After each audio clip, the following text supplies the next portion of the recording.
Hello and welcome to the Success Secret podcast with your host Hussein Talib. I am excited to introduce you to a series of conversations with some of the most successful and inspiring individuals from various industries. My aim is to dive into the stories behind their success and explore the knowledge, strategies, habits, mindsets, and wisdom that have propelled their success. Each episode of the Success Secret podcast will feature a different guest who will share their unique journey, the challenges they faced, and the lessons they have learned along the way. I will also be covering topics from entrepreneurship and innovation to leadership and personal development. Whether you are an inspiring entrepreneur, a seasoned business professional, or just someone looking to improve your life, the Success Secret podcast is for you. My goal is to bring you valuable insights and inspiration that will help you achieve your own success in business and life. So get ready to learn and be inspired. The Success Secret podcast starts now. In this episode, we are going to be talking about how to make 30K plus with the Faceless YouTube channel and videos using YouTube and AI. In this episode, my guest, his name is Tony Lysandrides. Tony has been running Faceless YouTube channels for over 4 years now, with one channel hitting over 100K subs. His current record-breaking month is 14K, and he has monetized four other channels since. He teaches others how to use AI to monetize Faceless YouTube channels. So, Tony, welcome. Thank you for having me, Hussein. I appreciate it. Thank you for joining me. So, first of all, we are going to get into YouTube and Faceless channels and Faceless videos, which is, I think, a lot of us want to make because they would think it's easier.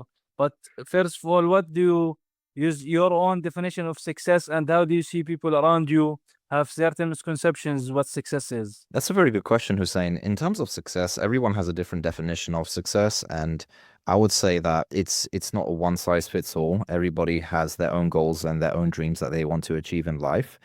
And I would say that whatever your highest values are, there's this book I read recently. It's called The Values Factor, and it talks about understanding what you truly value and living up to your values. And when you do that, what happens is you begin to when you truly live up to what you value, you begin to live a very fulfilled life. So if you really value cars and you're driving your dream car and you're selling cars and you're living your life around that thing that you really value, then you are a successful individual. You don't have to be a millionaire. You don't have to have 100 girlfriends. If you are living in accordance to your highest values, then it's a form of success. So now, speaking of YouTube success, let's say, so that's very important topic.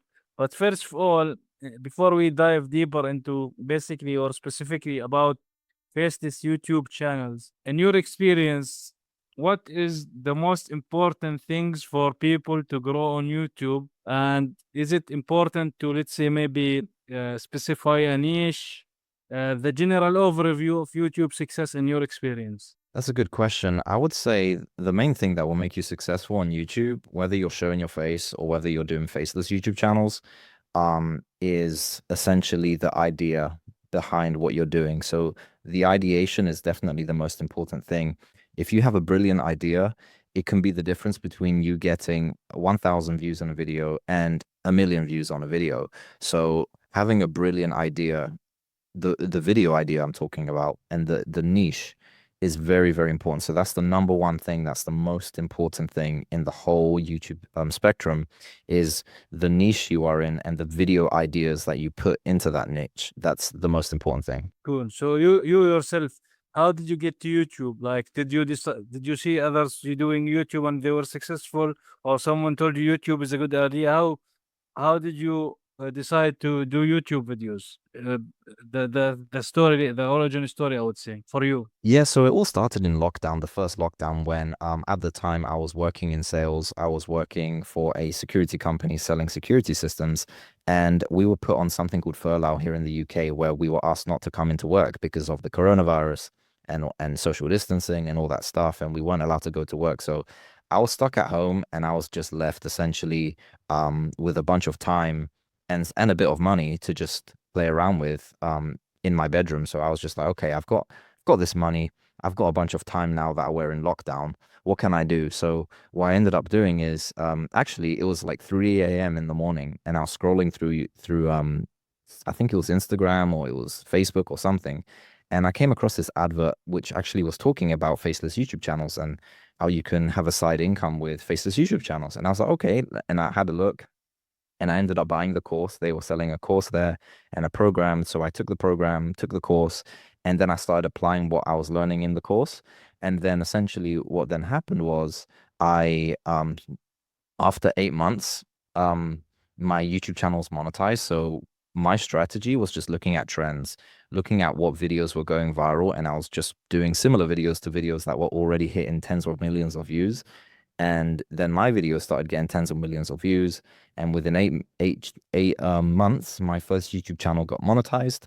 Now 8 months is actually a long time to have a monetized channel because right now, um, the average time that takes me to monetize a channel now with my experience is around 30 days, so 1 month. So, but because I was a beginner back then, I didn't know how to do it. So I was just figuring things out, making a bunch of mistakes, um, which cost me a bunch of money, a bunch of time, and a bunch of energy. But after 8 months, I then got monetized, started making a bit of money on the side with YouTube, and then eventually started to pick up. And then it went from $200 a month to $500 a month to $1,000 a month, and then it went to $5,000 a month, and then we hit the $14,000 month, and then it just went on from there. And then I just started to go into different niches and monetize different YouTube channels, and yeah, and then after I had a bunch of people reach out to me saying they wanted me to, when they found out what I was doing, people would reach out to me, ask me to teach them how to do this. And then I started teaching students how to do this, and they started getting monetized channels. So it's just been an interesting journey since then. So it's been 4 years in the making. And yeah, it's been a phenomenal journey so far. Cool. So that's amazing. So the first thing you mentioned is, for example, it took you about 8 months, but now if you would start a new YouTube channel, it will take you like 30 days to get monetized and get views. So the most important things in order to get monetized, of course, we know about YouTube criteria to get monetized and all of that in general, but the 1,000 subscribers and the 4,000 hours of watch time, well, I think maybe 90 million watch time on shorts, I think. So now, in order for you to start a YouTube channel now and grow it as quickly as a month, as soon as a month, how would you find the content? Because, for example, generally speaking, I do personally create content, but it's not getting the eyes, balls, or the views that I believe they should get, right? So, what is the framework to know that this content or this video, whether it's even faceless or non-faceless, is going to get some kind of views in your process of work for getting non-faceless videos? That's a very good question, Hussein. What I would suggest is look at what has worked in the past. So what has gone viral in the past. For example, you're in the podcasting niche. So I would look at, if I was doing a podcast, I would look at successful podcasts that are going viral right now on YouTube. And right now, one of the podcasts that's really doing well is Stephen Bartlett's Diary of a CEO, where if you look at his thumbnails, he has a crystal clear picture of the guest and then a quote on the thumbnail, which is like shocking, has an element of shock, sometimes has an element of fear. Like he has a lot of health professionals come on his podcast, and sometimes they talk about a lack of sleep reduces your life by 33% or something like that. And he would put like a shocking statement in the thumbnail that will cause people to click. So I would look at his methodology of thumbnails and I would just do very similar text, similar colors, and structure it in a pretty similar way. Yeah, that's what I would do. So essentially, same thing with faceless channels. I just look at what has gone viral in the past few months or in the past few weeks, and I find out why it went viral. So, and I find out what kind of audience is behind that YouTube channel. Are they an audience who likes dopamine, or are they an audience who likes serotonin? Are they an audience who are more of a dark side audience? They like to hear about bad news, like the dark side of New York or the dark side of Dubai or the dark side of London. Like I always look at what kind of audience we're dealing with, and then I'll tailor the title and the thumbnail to that audience. So essentially just look for something that went viral in the past few weeks. And you do that through scrolling through YouTube. Scroll through YouTube until you find something that went viral in the past few weeks. When I say viral, I'd say around 100,000 views plus in the last if it had 100,000 views plus in the last few days, and the channel that uploaded that video was like a small channel, and if you can see that it's actually a niche and not a one-hit wonder, then I would go into it and just do similar videos, model after the proven framework of that viral video, target that audience, identify the audience, and then target the audience. Essentially, that's how we do it. It's pretty simple once you get the hang of it. It did take me a few years to get to where I am right now to be able to monetize a channel very quickly. And it's not too difficult right now because YouTube are promoting smaller channels. If you have a smaller channel under 1,000 subscribers, your videos kind of get a bit of a boost from the algorithm. So that's what they're doing right now. And it only just takes one video to monetize your channel to get you to 1,000 subscribers and 4,000 hours of public watch time. One video can do that for you. So it's not a big kind of it's not as hard as people think, but it's not as easy as well. Yeah, it's about the views. It's not about how big or the number of subscribers. It's about the views, because you see sometimes videos they have a lot of views. Some other videos, for example, in the certain channels, they don't have a lot of views. So now speaking of faceless YouTube videos, so if someone would create a faceless video, your process, or let's say we know now there is a lot of AI tools that can create the text, the audio, and the video, and the imagery, a lot of these kind of things. But with your experience, what is the easiest, let's say, route for people to do this, and let's say does not consume so much time? Because a lot of us sometimes complain about that it's taking so much time to edit videos, to create videos, etc., etc. Yeah, so there's a 4-stage, actually a 5-stage process to look for viral videos or to create a video. So the process is, first you need to look for the idea. So we just covered that, look for what has gone viral and just do a similar video. Second part of the process is a script writer. So you can either hire someone from Upwork or Fiverr to do the script, or you can do it yourself, or you can just use ChatGPT to do it for you. There's a free version, there's a paid version. The free version is pretty much enough to do a script for you. So you have ChatGPT that will do the script for you. And then after ChatGPT, after the script is done, you'll need the voiceover to be done. And the voiceover can either be done by yourself, or it can be done by a voiceover artist who just speaks the scripts and brings the script to life. Now, the AI tool that I use to speak the script is called 11 Labs. So it's basically like a laboratory where you just plug in a script. You just put the script into the AI, and the AI will generate a voice, and you would not think that the voice is an AI voice. It sounds like proper human. The quality is really sound, very crisp, and you wouldn't think it's an AI voice. So essentially, yeah, so 11 Labs is a really good AI tool. There's a variation of voices. You can have an American male, or you can have a British female, and you can have different languages. So it's a very powerful tool. So once the script is done, you have the voiceover done. After the voiceover, you would want to use AI tools to generate images, basically to do the video. So after the voiceover is done, you need the video editor to do his job, his or her job. So the video editor will put footage together. He can either use DALL-E to produce images, or Midjourney AI to produce images, or Stable Diffusion to produce the images. And once those images are produced, he can put them together with background music, graphics, and make the video look really nice. And so that's that part done.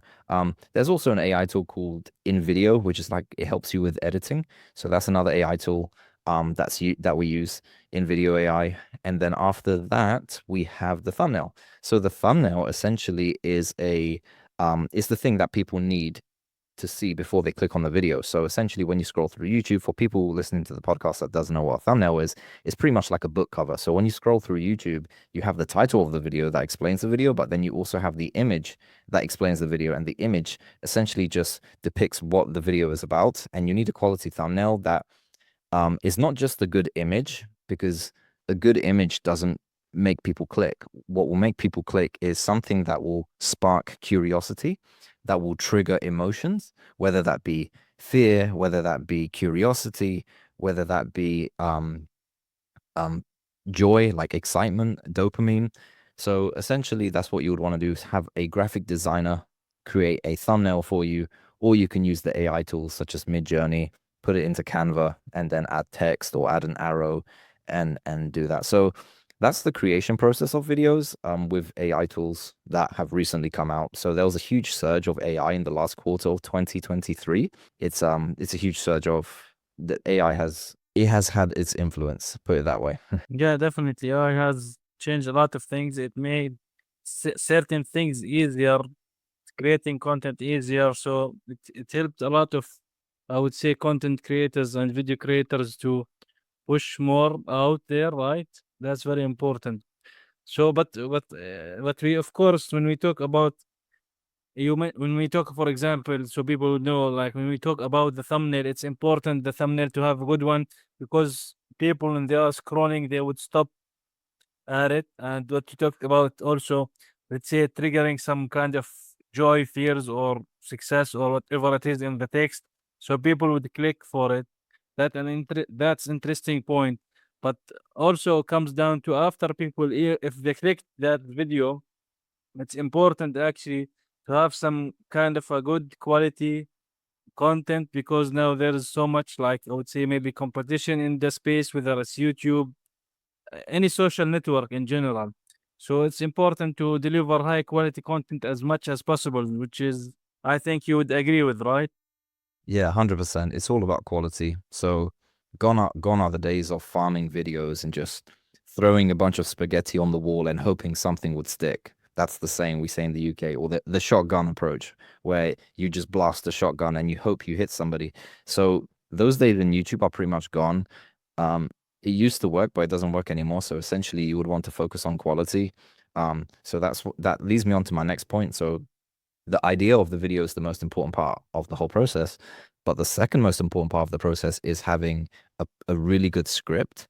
And the script is not just designed to be to really hook the viewer, but it's more so to add a lot of value to the viewer. That's what's really gonna make you different to many people, is when you actually hook viewers and you you genuinely provide value to them. For example, like if you used to watch a video that told you about how to lose weight, and it told you something that you've never heard anyone ever talk about before, and you're like, oh my gosh, I've learned something amazing, so new, it's so simple to do, it's so easy. I mean, why isn't anyone else talking about this? When it's something like that valuable, where you start telling people about it without anyone telling you to tell people, you're just naturally talking about it, you're just talking to your friends and family about it because you just learned something really, really valuable. So that's the level of value that you want to deliver at. You want to really deliver something that people have never heard of before, and that really still, it's something new to them, but it doesn't conflict with them. So something new, but really adds value to their lives, really aligns with their values. So yeah. Do you believe that success in the YouTube game is a numbers game? Because eventually, like, we need to do certain things. So some of us might actually do certain video that would think that they are a high quality, great thumbnail, great line, great text, but eventually would not get that much views as expected, because for whatever reason it is, right? So people should not be discouraged, right? They should create another video and another video. But in order, for example, like in you earlier when you talked about you can monetize a YouTube channel in like, for example, a month. In that period, 30 days, how videos would you usually upload? About 10. Sometimes it doesn't take 10. Sometimes it's like the second upload that pops off and makes and hits the 1,000 views and the 4,000 hours of watch time. So actually it won't even be 10. Sometimes it'll just be like 5 to 7 videos in the first month, and then that will just do it. So yeah, it's in a sense it's more of a quality game than a numbers game, but numbers do play a part. And here's why. The way I like to explain it when I explain it to some of my students is, you want to post 10 videos in a month. So 10 quality videos. You don't compromise on quality, never. So every month, push out 3 to 4 videos a week, minimum 10 videos a month. So once you push out 10 videos a month, you won't have success with every video that you post. And that's just a pill that you need to swallow. That's just something you need to understand. Not every video that you're going to upload is going to go viral. So what you would want to do is you would want to treat every video as if it needs to go viral and put your heart and soul into every of those 10 videos. And out of those 10 videos that you upload in a month, not all of them will make you money, but you might have 3 of them that do make you money. And out of the 3 that do a bit of money, you might have that one video that goes viral and pays for all 10 videos that you paid for. Because essentially, either you're doing the videos yourself or you're going to pay someone else to do some of the video, like the video editing. If you haven't got experience in that, you would want to hire someone to do that. So out of the 10 videos, 3 of them will do well. And out of the 3 that do well, those 3 will pay for the other 7 as well with profits. So that's pretty much how the YouTube game works. It's a numbers game, but it's also a quality / numbers game. So it's not just a numbers game, it's a quality / numbers game, I would say. And it's pretty much it's pretty much the same in sales. So when I was in sales, we were taught about the numbers game as well. You ring 100 people on the phone, and out of 100 people, you would have 10 people who are interested. Out of the 10 people who are interested, you have 3 people who are really good leads. And out of the 3 good leads, you have 1 close, 1 sale. So that's essentially how everything works. It's pretty much a numbers game in everything in life. Even if you're going on dates, you can ask a bunch of females out to go on a date so that you can find a wife. And then 100 might say no, 10 are interested, 3 go on dates, one of them is your wife. So it's pretty much a numbers game in anything, essentially. So speaking earlier about the, let's say, the research phase, do you think is the best way to do that inside of YouTube? Or do you think that there are also good tools, like, for example, some people might use Google search for certain terms and see the questions there and think that this is a good idea to get ideas for title video, or, for example, websites like Answer the Public? Or do you think the best place is within YouTube itself? I would say YouTube itself. I would say you can look at other platforms, but you have to be careful, because if you look at other platforms like TikTok has a slightly different audience to YouTube, because they're more of a short form, kind of short attention span audience who just scroll and just watch videos that are like 30 seconds, 20 seconds long. So that's more of a very young audience, and most of the people on TikTok are like 12 years old and 15 years old and 20 years old. And yeah, you don't have a lot of older people on YouTube, on TikTok. And so YouTube has all sorts of demographics. There's billions of users. But it's a different audience. There's a different type of people that go on TikTok and Facebook than on YouTube. So the best place to go viral on YouTube and the best place to do your research is on YouTube itself. I do use an AI tool that tells me what videos are getting how many views per hour. So it's called vidIQ. It's a software that you install onto your browser, and when you scroll through YouTube, it actually shows you underneath every video how many views per hour that video is getting. And when you can see that a video is getting like 1,000 views an hour, and it was uploaded like 2 weeks ago by a very small channel, you know that video is in the algorithm. It's still trending. The trend isn't dead, and you can do a similar video and just pivot off of that success. Great idea. So very insightful. So what is the worst advice that have you ever heard or someone told you? The worst advice I would say is buy YouTube subscribers and buy YouTube views. That's the worst advice, because some people do that. Some people have bot followers, they have bot views, bot subscribers. And the reason why they do that is because they want like a shortcut to get to the monetization phase. And they will actually get, YouTube will actually approve them of monetization, because it's like, yeah, because they have the views and the watch hours. But the only problem is that once you have 1,000 bots that are subscribed to your channel, every time you upload a video, YouTube are going to promote your videos to those bots. And those bots are not going to click on your video. They're not going to watch your video. And that's going to tell YouTube that your video is crap.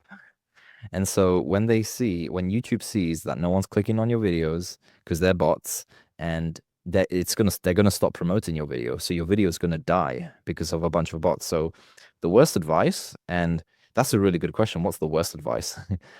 Is yeah, people say buy bots, buy subscribers, buy fake views, and that's just something I'm just fully against. Yeah, I am totally with you now. It's a great perspective into things because when you push a video and you have a certain amount of subscribers and not even one view, that's a trigger for YouTube Exactly. to look at there's something wrong. So Tony, where can people learn more about you and what you do and get in touch with you? Yeah, so I have a website. I'm gonna send you the website link should be down below. If people want to get in touch with me, you can just click on the website and then there is a section where you can book a call with me if you want to start your own YouTube automation journey. So yeah, or through my website. Awesome, awesome. Thank you very much, Tony, for joining me for this episode of the Success Again podcast. Really insightful tips and insights into how to grow a YouTube channel, specifically for the people who do not want to, let's say, they don't want to show their face in their YouTube, so they can have a faceless YouTube channel, which is also good, and also could apply to people who in general who could want to grow their YouTube, which is very important. Thank you very much for joining me for this one. Thank you for having me.